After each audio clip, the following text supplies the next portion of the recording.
1 week from the midterm elections, and President Trump wants to change the Constitution. He wants to use executive action to end birthright citizenship to children born to illegal immigrants, a right guaranteed in the 14th Amendment. Our Robbie Owens is live in Dallas. And Robbie, you learned that this would be no easy task. Oh, absolutely, Gilma. The Constitution, as we all know, can be changed. But local experts tell me it is not the president's pen, but elected leaders in the House and Senate that must make that happen.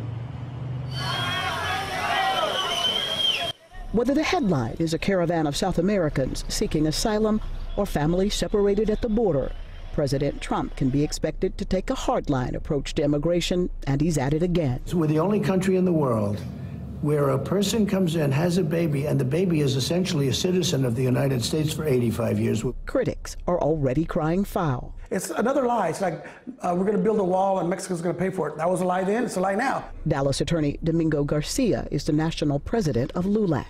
He's using Latinos and immigrants as a political piñata, hitting it with once and again to try to get votes from the far right wing and the hate mongers of America. So politics aside, what does the law say about the limits of a president's executive pen? And it doesn't matter how popular the provision is, it doesn't matter how popular the action of the president is, it can't change the Constitution. Dale Carpenter is a constitutional law professor at SMU. He says the 14th Amendment was added in the wake of the Civil War as a testament to the tremendously high cost of division.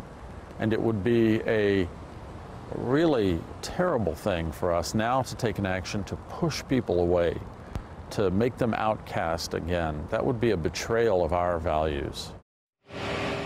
So again, to be clear, what does it take to change the Constitution? According to Professor Carpenter, it would take what's called a supermajority, a 2/3 vote in both the House and Senate, and then 38 of the 50 states would need to ratify that change. Live in Dallas, Robbie Owens, CBS 11 News.